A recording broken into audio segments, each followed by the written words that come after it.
अंबरनाथ नगरपालिका निवडणुकीसाठी मतदानाला अवघे 3 दिवस राहिले असताना शहरात मोठा संघर्ष उफाळून आलाय।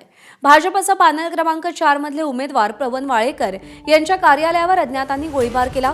बाईकवरून आलेल्या दोघांनी हा गोळीबार केलाय। माझाच्या हाती या गोळीबाराचं सीसीटीव्ही फुटेजही लागलंय।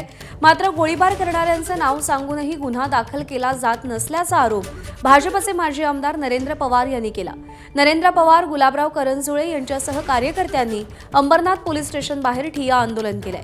आज संध्याकाळी अंबरनाथमध्ये मुख्यमंत्री देवेंद्र फडणवीस यांची जाहीर सभा होणार आहे। त्याआधी हा गोळीबार झाल्यानं शहरामध्ये खळबळ माजली आहे।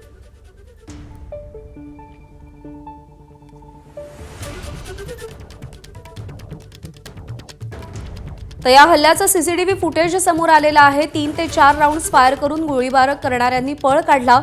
त्यांच्या मागे काही कार्यकर्ते धावत गेले पण त्यांना पकडू शकले नाहीत।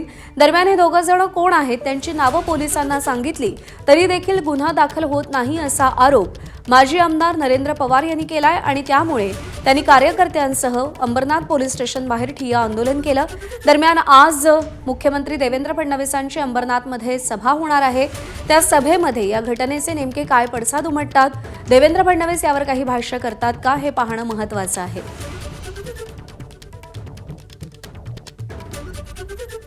पवन वाळेकर यांच्या कार्यालयावरती अज्ञातांनी गोळीबार केलाय। भाजपचे उमेदवार आहेत पवन वाळेकर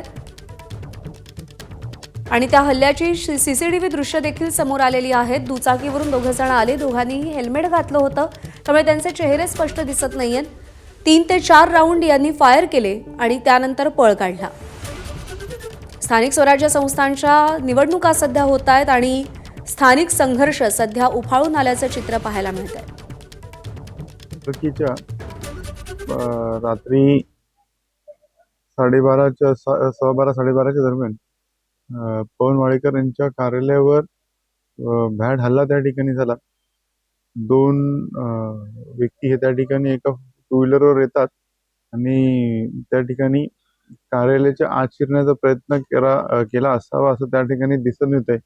परंतु त्या ठिकाणी कार्यालयात लोक असल्यामुळे काही ज्या उद्देशाने आले ते उद्देश पूर्ण न होता असं काही दिसत होतं, म्हणून त्या ठिकाणी काचेवर अंदाधुंद त्या ठिकाणी गोळीबार करून त्या ठिकाणी पळ काढला।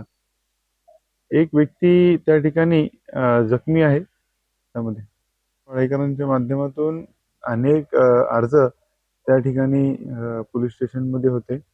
एवढंच नाही तर त्या पवन वाळेकरांच्याच ऑफिसवर लक्ष ठेवण्याकरता एक वेगळे सेपरेट सीसीटीव्ही फुटेज काही लोकांनी त्या ठिकाणी। एबीपी माझा, उघडा डोळे बघा नीट।